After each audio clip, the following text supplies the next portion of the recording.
Gabriel Salomón era un adolescente de 16 años. En 2012 comenzó a sentir algunos dolores de espalda, fiebre, y sus padres decidieron traerlo acá, a este hospital público, al Hospital Avellaneda. Cuentan que en 4 meses Gabriel pasó por 3 de los hospitales más importantes de la provincia de Tucumán, por el Hospital Avellaneda, por el Centro de Salud y por el Hospital Padilla, donde finalmente el 5 de diciembre de ese mismo año pierde la vida y muere Gabriel. En este programa te vamos a mostrar el testimonio de los padres de Gabriel que cuentan cómo él fue tratado en cada uno de los nosocomios. Ellos dicen que los profesionales no actuaron como correspondía e iniciaron una denuncia. Denunciaron al Sistema Provincial de Salud, al cual nosotros también acudimos. Las autoridades nos dijeron que, según ellos, y lo que determinaron es que los médicos actuaron según el protocolo y de manera correspondiente, como corresponde ante la situación que tenía Gabriel. Hay una causa judicial que ya lleva 5 años. Hablamos con la justicia, con fuentes judiciales, que nos confirmaron que antes que la causa prescriba en diciembre de este año, se va a conformar una junta médica para saber qué fue lo que le pasó a este adolescente, qué fue lo que pasó con Gabriel Salomón.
Gabriel era un chico estudiante, le gustaba, tenía como hobby el gimnasio, le gustaba mucho ir a la gimnasia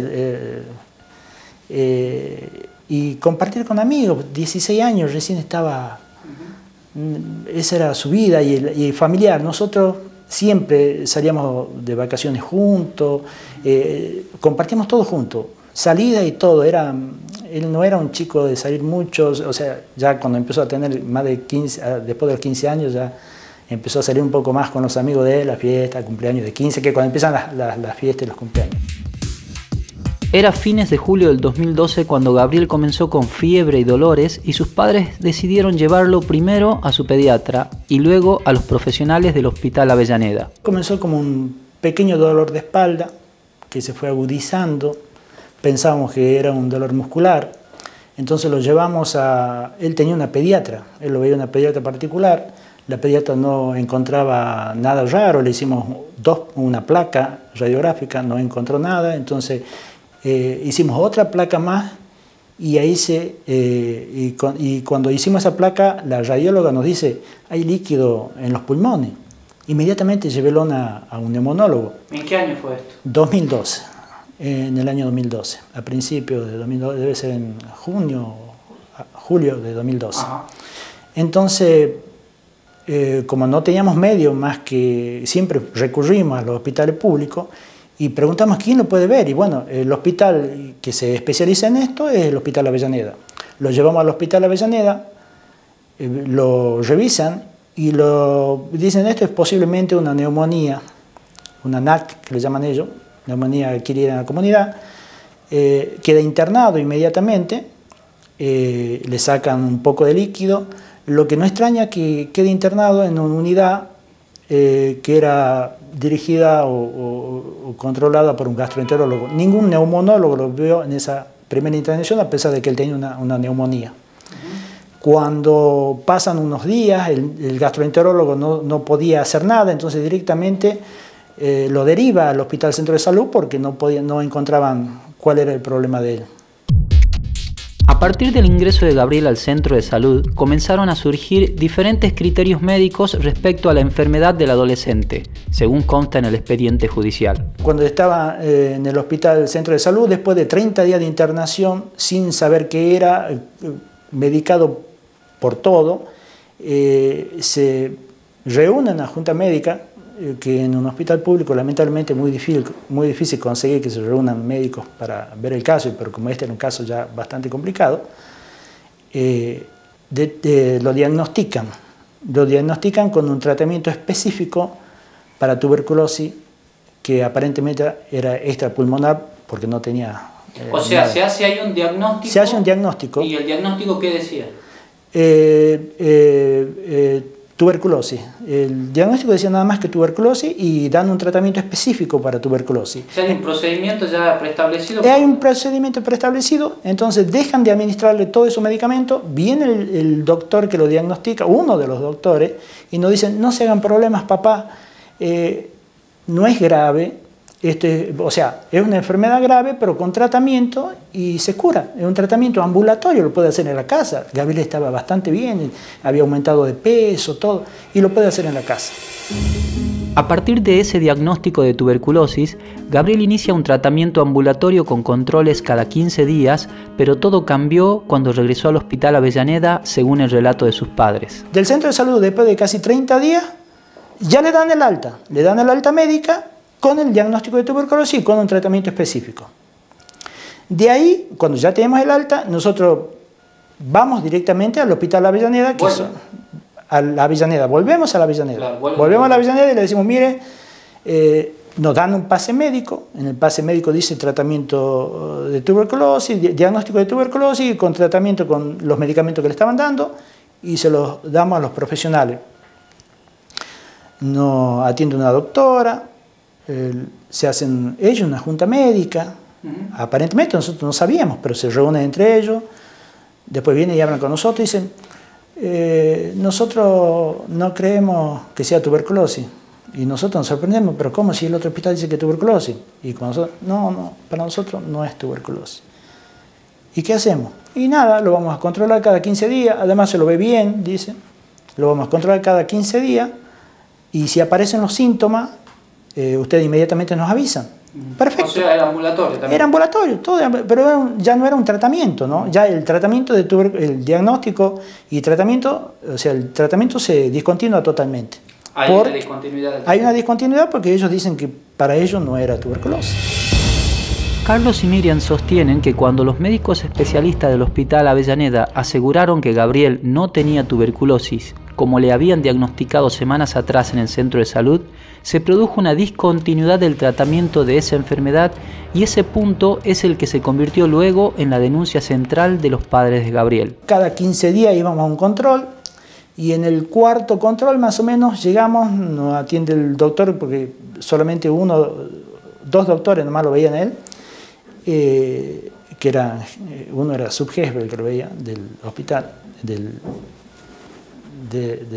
Avellaneda, y nos dice, nosotros le comentamos, doctor, Gabriel tiene un poco de fiebre y le duele la cabeza. Y él nos mira sorprendido y dice, ¿qué? Tiene un poco de fiebre y le duele la cabeza de hace un par de días. Bueno, llama a una enfermera, dice, busque una cama, ya queda internado este chico. Nos sorprendió, me dice, pero doctor, ¿por qué? Sí, no, ya queda internado, pero díganos por qué. No, queda internado. O sea, nos los quitan de la mano sin que sepamos qué pasa. Le empezamos a preguntar, ¿pero por qué? Bueno, la cuestión que lo llevan a la sala de neumonología y queda internado. O sea, sin pedirnos permiso, autorización, nada, directamente queda internado. ¿No le explicaron entonces el motivo? No, en ese momento no nos explican. Bueno, y por supuesto nosotros atrás de nuestro hijo, a la par de nuestro hijo, y después cuando voy y lo veo, porque desaparecen, los médicos es difícil encontrar a los pies, desaparece todo hasta que logro ubicarlo, creo que al otro día recién, porque fue una tarde o una mañana y después a la tarde no lo puedo ver, al otro día lo ubico al doctor y le digo, doctor, ¿qué pasa con Gabriel? ¿Por qué lo internan? Y me dice, no, ya no es caso mío, dice, hable con tal doctora que ella está a cargo. Y bueno, me voy desesperadamente a hablar con la doctora y no me quiere atender. Le digo, doctora, ¿qué pasa? No, que quédese tranquilo, nosotros vamos a tener. Pero ¿qué pasa? No, doctora, acuérdese que él tenía le hablamos de la tuberculosis, que él venía con un diagnóstico. No sean problemas que nosotros estamos tratando. Y bueno, en ese vemos que lo empiezan a tratar sobre gripe A, sobre esto y aquello. Y vamos y le decimos, doctora, ¿y la tuberculosis? No, nosotros estamos viendo de qué se trata el dolor de cabeza y fiebre, no se hagan problema. Pero sí lo venían tratando de tuberculosis. No, pero nunca nos quedó, o sea, no evadió. Creo que hablé con ella un par de veces, pero de pasada. Nunca pudimos hablar, que nos dé un diagnóstico, o que nos dé un informe de lo que estaba pasando. La cuestión que le empiezan a medicar gripe A, antibióticos, todo, y le producen una gastritis medicamentosa. En realidad yo la acostumbré, todo el tiempo la estuve acompañando. En la primera internación, que estuvo 30 días, los médicos pensaban que era hijo único, porque no nos despegábamos con mi esposo. Siempre estaba uno de los dos con él.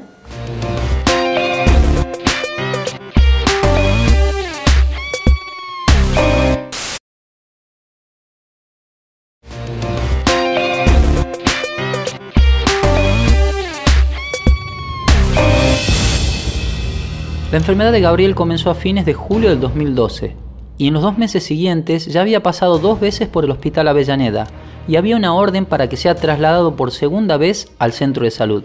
Los padres denuncian que hasta ese entonces el estado de salud de Gabriel seguía incierto con un diagnóstico controvertido, luego de que profesionales del centro de salud habían sostenido que tenía tuberculosis y después esto descartado por especialistas de la Avellaneda.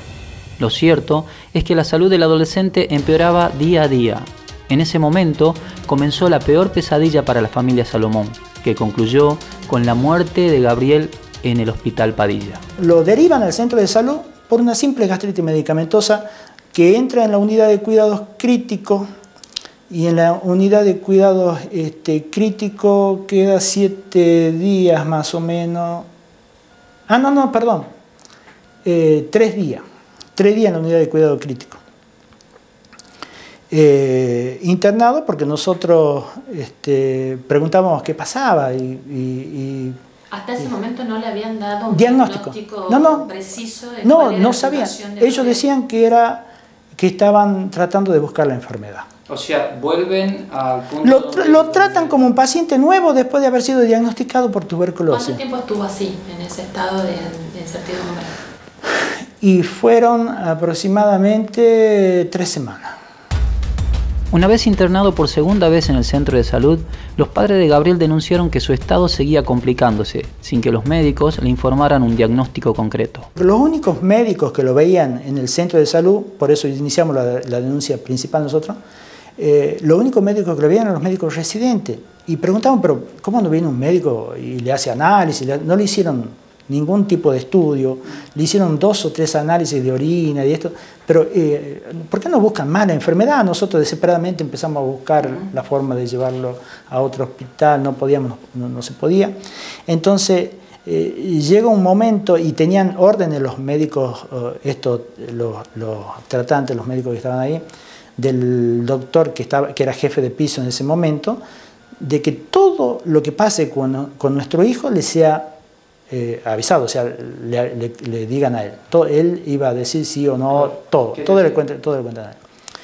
Entonces viene un día viernes, Gabriel se descompensa, empieza con rigidez de nuca, en realidad empieza con rigidez de nuca, ya venía con esfínter descontrolado, venía orinándose, no podía caminar, ya no podía caminar, no podía dar paso, todos síntomas neurológicos. Nosotros hablábamos, yo me acuerdo que había un camillero ahí en el Hospital Centro de Salud que nos dice, papá, este chico tiene problemas neurológicos, pero nosotros como digo, ¿qué vas a ver de camillero? Y él nos dice, él tiene problemas neurológicos. El camillero, yo me acuerdo patente que nos dijo, y me acuerdo y lo puedo reconocer a ese camillero en el Hospital Centro de Salud. ¿Y a partir de ahí? Y de ahí cuando empieza con esos síntomas, de ahí, bueno, ellos dicen, no, eso puede ser una infección urinaria, pero no puede caminar, no, esa es la debilidad, porque él cuando tuvo esa gastritis medicamentosa dejó de alimentarse, estuvo 3 semanas sin alimentarse, y no le daban alimentación blanda, nada. O sea, no tenía una dieta, está en la historia clínica, lo que yo le estoy diciendo, claro, está todo en la historia clínica, todo lo que yo estoy hablando está en la historia clínica. No le daban alimentación, nada. Entonces, ¿qué sucede? Empieza con la rigidez de nuca un día viernes a la tarde, síntoma de una meningitis. La doctora que estaba en ese momento a cargo de él, que era una residente, se preocupa, agarra el teléfono delante nuestro y empieza a hablarlo al jefe de piso, a tratar de comunicarse con el jefe de piso porque la orden esa de que le avisen. No se puede comunicar, un sábado a la tarde, creo que era un fin de semana largo, no había nadie, no se puede comunicar. Nos dicen nosotros, no me puedo comunicar con el jefe de piso, ¿qué hacemos? Con otra doctora dicen, bueno, lo presentemos en la unidad de cuidados críticos del hospital del centro de salud. Lo llevan a la unidad, o sea, van a la unidad de cuidados críticos para llevarlo ahí y no lo reciben. No sabemos por qué no lo quieren recibir. Lo que sí sé es que nadie lo quería ver, ningún médico profesional, y en este caso, o sea, ningún profesional está en la historia clínica, ninguno firmó la historia clínica en la segunda internación. Nadie quería tocar esa historia clínica que quemaba. Entonces, cuando lo llevan no lo quieren recibir ahí, deciden, bueno, entonces lo llevemos al Hospital Padilla. En estado delicado, Gabriel ingresa al tercer hospital público desde que se inició su enfermedad. Lo reciben a Gabriel y los médicos le preguntan a mi esposa, le dicen, ¿por qué sigue en este estado este chico? ¿Por qué no lo trajeron antes? Y sí, estaba internado en el hospital centro. Claro, no sabía nada porque no fue ningún médico del centro de salud. Y sí, estaba internado en otro hospital, en el centro de salud. Y lo miran, pero así nunca le pusieron una sonda, o nunca le pusieron una vía para la medicación, vía central. Nunca le dieron alimentación, no. Adelgazado, sin vía central. Y no, así es, doctor. Y tiene un cuadro neurológico, dice, con 24 a 48 horas de antelación. Y bueno, no sabemos nada, nosotros lo tenemos así. ¿Y qué hacen? Entonces, inmediatamente le hacen una tomografía y nos dicen que tenía hidrocefalia. Una hidrocefalia bastante avanzada, que le iban a hacer una punción lumbar para sacar líquido, para hacer un análisis, para ver de qué se trataba. Entonces ellos cometen el error cuando sacan esa muestra de líquido, le dan una muestra al Hospital Padilla para que haga un análisis, le dan una muestra, llevan una muestra a la Avellaneda y una muestra nos la dan a nosotros para que lo hagamos el análisis en un laboratorio particular. Digo error porque ese análisis dio que era una meningitis tuberculosa. Lo que ya habían que dicho lo que habían dicho en el primer momento. Y ese análisis lo tenemos como prueba. Mientras la vida de Gabriel se iba apagando, en estado de coma, sus padres denunciaron que se ocultaron las historias clínicas y no tuvieron las explicaciones de los profesionales sobre lo que pasaba con la salud de su hijo. Entra un día viernes, 30 de noviembre, al Hospital Padilla para hacerle un TAC, le hacen una tomografía, le hacen la tomografía, dicen que tiene una hidrocefalia de 24 a 48 de antelación, le toman muestra de líquido encefalorraquídeo y a las 12 de la noche, o no sabemos cuándo, porque de ahí, como estaba en terapia, no nos dicen nada. La cuestión que al día siguiente, cuando viene el neurólogo que lo había recibido, habla con mi esposa y dice, y su hijo lo va a ver y lo ve intubado, con ya muerte cerebral, y dice, ¿pero qué pasó? Sí estaba bien ayer.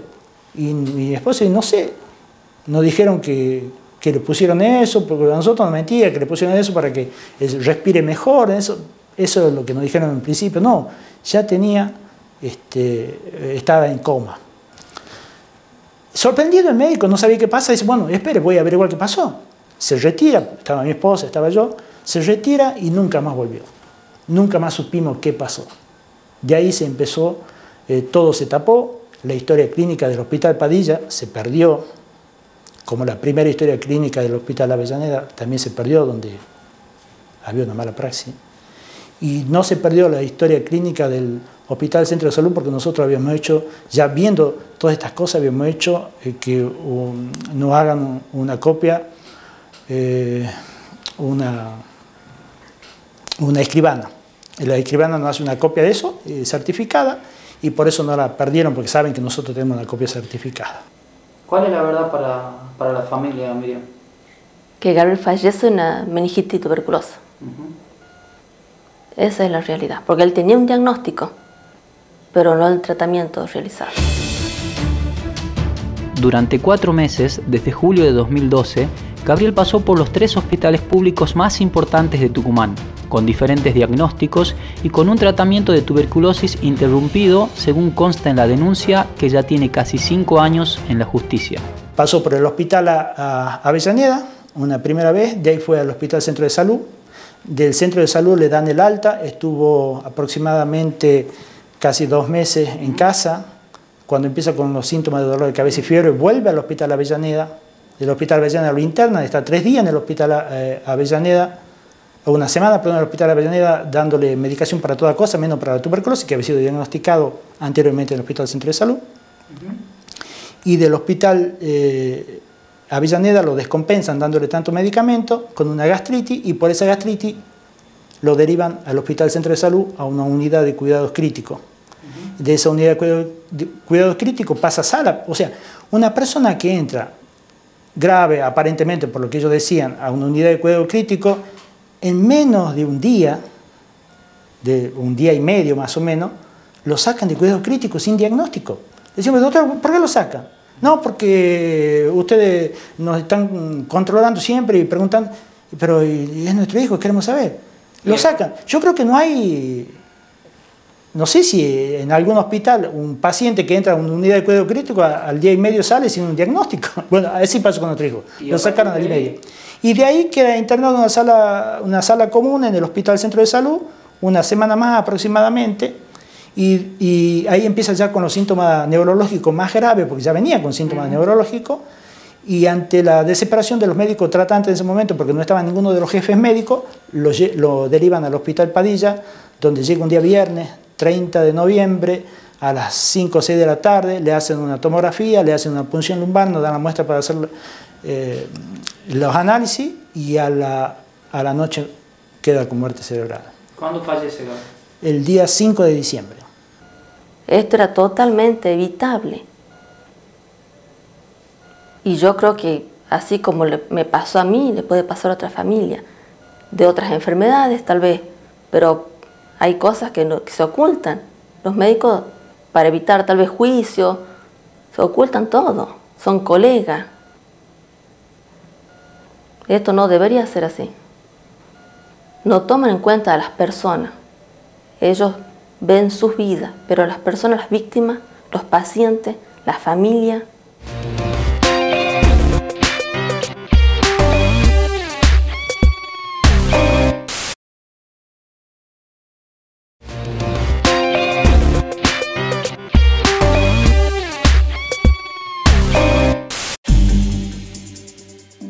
Desde ese 5 de diciembre de 2012, cuando muere Gabriel, sus padres denunciaron que no tuvieron ninguna explicación por parte de los médicos y todavía esperan que la justicia investigue el accionar de los profesionales de los 3 hospitales públicos que atendieron a su hijo. La primera denuncia que hacemos es en asunto disciplinario del CIPROSA. Hacemos un expediente porque hablamos con el ministro de Salud, porque de este caso lo sabía el ministro de Salud, todo. ¿Quién era el ministro de Salud? En ese momento era Pablo Jetli. ¿Él sabía de esta situación? Sabía porque el doctor Cano y el doctor Yuri Devo fueron a hablar. O sea, nosotros teníamos amigos que los conocían a ellos, mira, tenemos este caso, este chico, ¿por qué no hacen algo de ustedes? Entonces fueron a hablar, ellos nos comentaron que fueron a hablar con el ministro de Salud. El ministro de Salud le pidió informe al director del hospital Centro de Salud qué pasaba con nuestro hijo. El informe que da el director, que nuestro hijo estaba bien, que estaba perfecto, que nosotros somos unos padres PPP, padres pretenciosos, problemáticos. Miriam y Carlos acudieron a la justicia provincial, donde en un primer momento denunciaron que hubo abandono de persona por parte de los médicos y luego que se incurrió en un grave error al discontinuar un tratamiento de tuberculosis. Llegaron incluso a denunciar a 42 profesionales. En ese momento 18 médicos aproximadamente. Después cuando descubrimos que ya no era abandono de persona, que era un tratamiento discontinuo de tuberculosis que es grave, ahí recién nosotros ampliamos la denuncia al Hospital Avellaneda y al Hospital Padilla. Y ahí entran otros profesionales. Ahí entran otros profesionales. Siguiendo la forma de pensar de la doctora defensora oficial, ponemos los nombres de todos los médicos del hospital Padilla que lo habían atendido y el hospital Avellaneda que lo habían atendido. ¿Para ustedes quién fue el responsable de la muerte de Gabriel?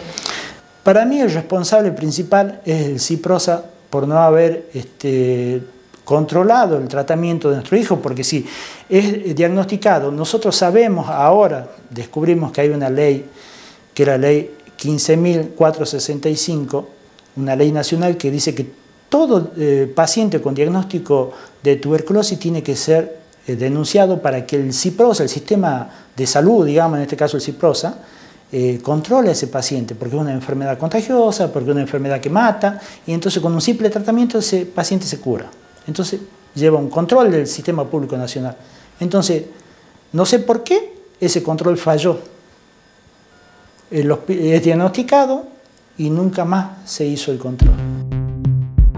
Desde el Ciprosa, el secretario ejecutivo médico Gustavo Bigliocco aseguró a Documento que en base a las historias clínicas y a una auditoría interna que se realizó por el caso Gabriel Salomón, no se detectaron irregularidades en el accionar de los profesionales médicos. Desde el punto de vista médico, que es una parte del problema, ¿no es cierto? Desde el punto de vista médico, el accionar médico no estuvo equivocado en el sentido del estudio que hizo en ese momento en cuanto a el trabajo médico propiamente dicho. No se demostró que haya habido imprudencia, ni impericia, ni irresponsabilidad en ambos hospitales. Entonces la conclusión del Ciprosa era que no se podía demostrar un problema de mala práctica médica. Eso, ojo, esto no es un juzgado, ¿no? Esto es el Ciprosa. Dentro del Ciprosa hay médicos que opinan. ¿Qué médico opina? No, obviamente opina el médico que actuó porque hay que hacer el informe, pero después es revisada su actuación por otros médicos que tenemos acá. Por ejemplo, el departamento de infancia, que tiene gente que ve si cómo se actuó o si de la manera que se actuó fue la correcta. No se puede demostrar por la actuación de la declaración de los médicos y la historia clínica, porque para nosotros el documento más importante es la historia clínica, porque la historia clínica es lo que registra lo que pasó en aquel momento. Imagínense, ahora estamos en junio del 17 y este niño murió en diciembre del 12. Entonces lo que tenemos en los registros son la historia clínica, las declaraciones de los médicos y luego los médicos claudican el accionar de sus colegas.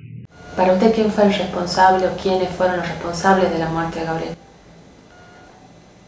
Responsables directos, los médicos que hicieron el diagnóstico, pero no siguieron el tratamiento, tanto del hospital, del centro de salud como de la Avellaneda. Y lo indirecto es Ciprosa, porque ellos son los encargados de todo el sistema de salud provincial. ¿Por qué cree usted que sucedió eso? Y tenían que ocultar todo tipo de enfermedad, así como se ocultó la desnutrición infantil. También se ocultó las enfermedades de Chagas, todas las enfermedades que son para los índices, para el INDEX se debía ocultar eso, era una bajada de línea, como dicen. Nosotros descubrimos todo eso después. ¿Pero por qué piensa la familia que se quiso ocultar el caso de Gabriel?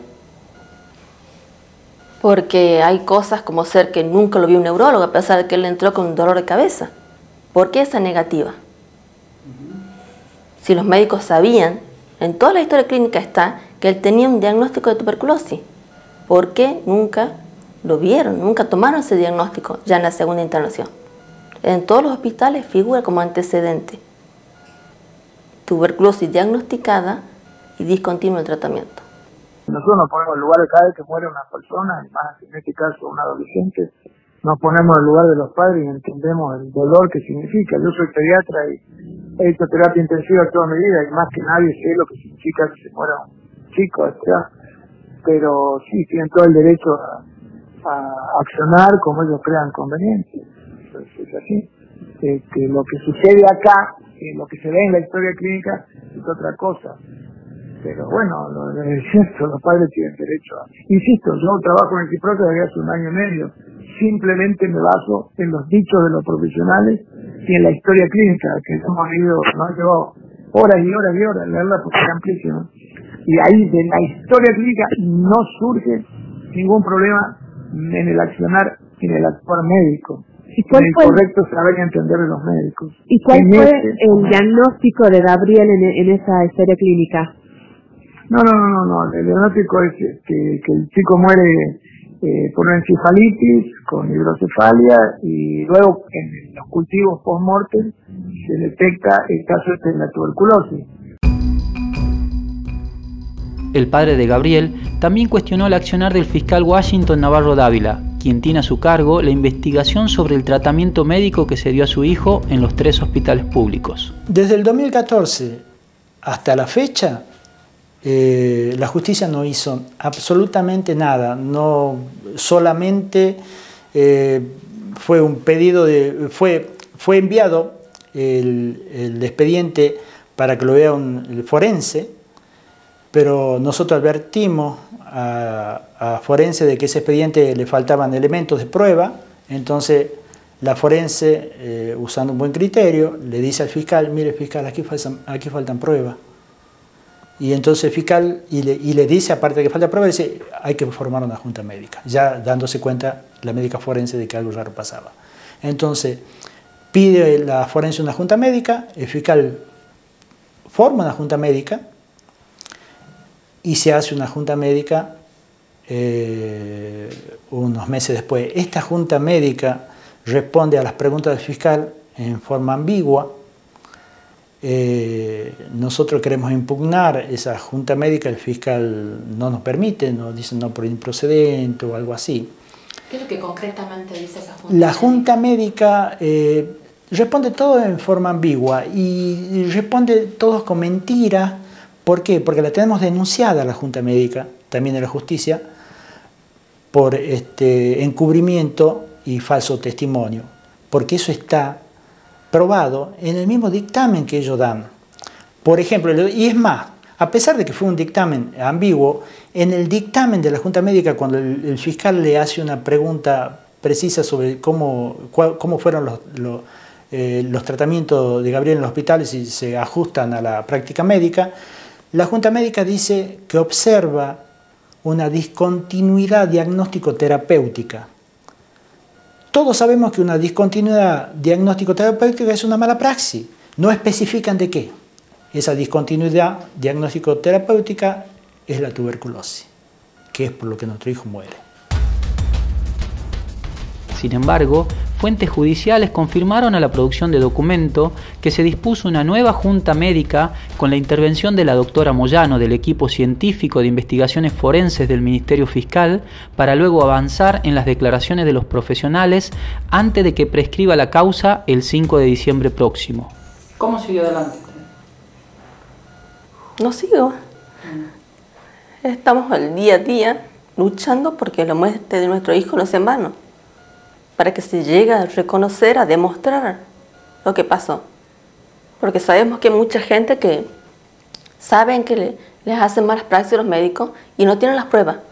Y nosotros tenemos las pruebas y lo podemos comprobar.